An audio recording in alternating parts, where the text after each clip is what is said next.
শিক্ষার্থীরা critical MCQ analysis 10 Dinajpur board 2023-এর একটি প্রশ্ন নিয়ে আলোচনা করছি। আমরা উদ্দীপক হিসেবে একটি লজিক চিত্র দেখতে পাচ্ছি। এই লজিক চিত্রটির আউটপুট এফ এর মান কত সেটা আমাদেরকে জিজ্ঞেস করা হচ্ছে সরলীকৃত মান কত। এখানে যে চারটি অপশন রয়েছে এর মধ্যে সঠিক উত্তর হলো পি এক্সর কিউ। আমরা দেখছি কিভাবে এখান থেকে মান পি এক্সর কিউ আসবে।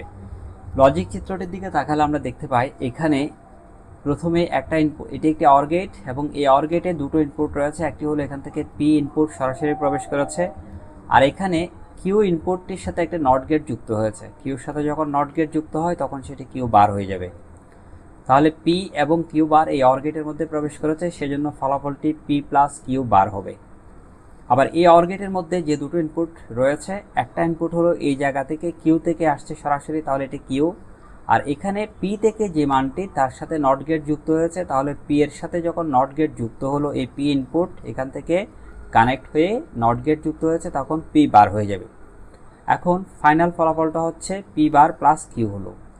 এই দুটি ইনপুট আবার প্রবেশ করেছে এই অ্যান্ড গেটের মধ্যে, তাহলে আমরা ফাইনাল এই জায়গায় লিখতে পারি কি, এই জায়গায় লিখতে পারি যেহেতু এটি একটি অ্যান্ড গেট, তাহলে এই জায়গার ফলাফল পি প্লাস কিউ বার, এবং এটি অ্যান্ড গেট হয় এখানে অ্যান্ড গেটের প্রতীক যৌক্তিক গুণন ডট এখানে আসছে, আর এই দিক থেকে আসছে P bar plus Q, P bar plus Q দিয়েছে।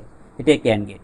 এই অ্যান্ড গেটের সাথে আবার একটি নট এখানে যুক্ত রয়েছে। অ্যান্ড গেটের সাথে যখন নট যুক্ত থাকে তখন নট গেট মানে পূরক, যৌক্তিক পূরক, আর যৌক্তিক পূরকের জন্য সমীকরণটার উপর পুরো এই অ্যান্ড গেটের উপর অ্যান্ড গেটটি যখন ন্যান্ড গেট হয়ে গেল, নট গেট যুক্ত হয়ে, তখন এই সমীকরণটিও এখানে একটি বার চলে আসছে এই নট গেটের জন্য।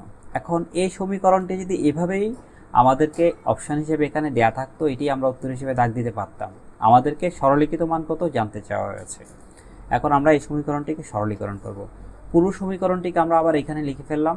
লিখে ফেলার পর আমরা দেখতে পাচ্ছি এখানে ডিমর্গানের উপপাদ্য প্রয়োগ করা যায়। ডিমর্গানের উপপাদ্য কি? আমরা জানি যে রেখা যখন থাকে সেই রেখাটাকে যখন আমরা ভেঙে দেই তখন যৌক্তিক গুণ আকারে থাকলে সেটি যৌক্তিক যোগ আকারে প্রকাশ পায়।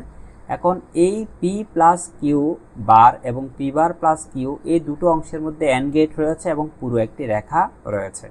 এখন ডিমর্গানের উপপাদ্য এরকমই বলে, এ ইন্টু বি হোল বার সমান এ বার প্লাস বি বার, এরকম হয়। পুরো অংশটিকে যদি আমরা এ বিবেচনা করি, এই পুরো অংশটিকে যদি আমরা বি বিবেচনা করি, তাহলে এ ইন্টু বি, এই যেভাবে এখানে যেরকম রয়েছে এ ইন্টু বি হোল বার, এখানেও পুরোটার উপর বার রয়েছে। এখান থেকে যেমন আমরা এ বার প্লাস বি বার পাই, এই সমীকরণটিকেও যদি আমরা এভাবে ডিমর্গান নীতি প্রয়োগ করে সরলীকরণ করি, তখন আমরা যেটি পাবো সেটি হলো এই পি প্লাস কিউ বার, এটি পাবো। অর্ধেক অংশে এ লিখলাম। এরপর এই রেখাটিকে ভাঙার কারণে এখানে এই অ্যান্ড গেটটা অর গেট প্লাস হয়ে যাবে।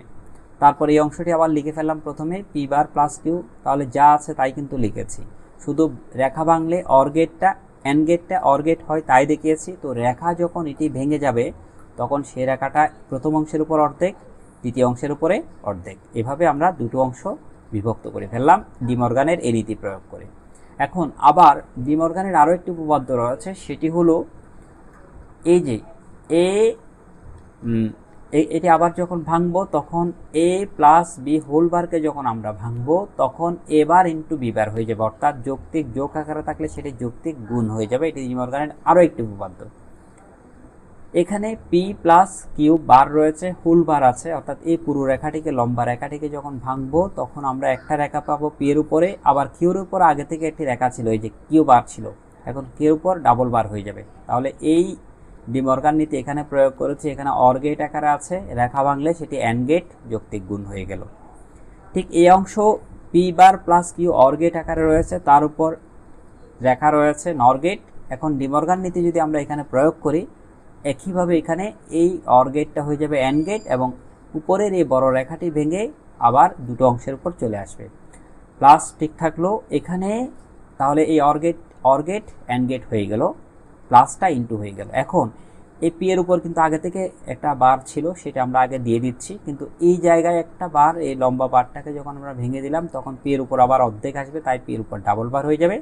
কিউর উপর সিঙ্গেল বার আসবে, কারণ এই পুরো লম্বা রেখাটি ভেঙে দুই অংশে বিভক্ত হয়ে দুটো অংশের উপর পড়েছে। আর মনে রাখতে হবে এই অর গেটটি অ্যান্ড গেট হয়ে গেল। তাহলে রেখা যখন আমরা ভাঙি তখন অর গেট থাকলে সেটি অ্যান্ড গেট হয়ে যায়, আর এই জায়গায় যেমন রেখা বড় রেখাটি ভেঙেছিলাম তখন এখানে অ্যান্ড গেট ছিল, সেটি অর গেট হয়ে গিয়েছিল। এখন এই যে এই সমীকরণটি a plus B whole bar সমান a bar into B bar, a plus B whole bar equal to a bar into B bar, অর্থাৎ দুই বা ততোধিক চলকের যৌক্তিক যোগ এর পূরক হলো প্রত্যেকটি চলকের পূরকের যৌক্তিক গুণ। এখন আমরা আরও একটা বুলিয়ান মৌলিক স্বীকার্য জানি, সেটা হলো a ডাবল বার সমান a হয়।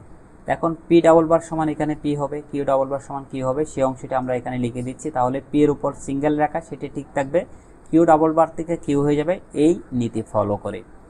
এই জায়গায়ও p ডাবল বারটা p হয়ে যাবে, প্লাস ঠিক থাকলো p ডাবল বারটা p হয়ে যাবে, আর q সিঙ্গেল বার থেকে যাবে।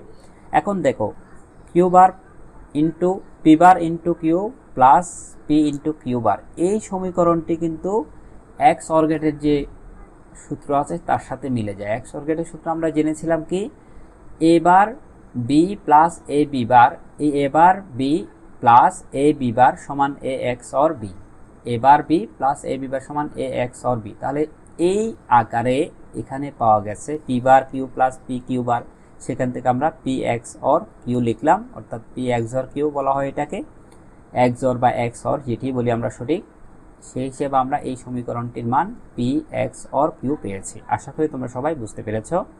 আমাদের চ্যানেলের ভিডিওগুলো সবগুলো ফলো করলে এরকম ক্রিটিক্যাল সব এমসিকিউর সমাধান তোমরা খুব সহজেই পেয়ে যাবে।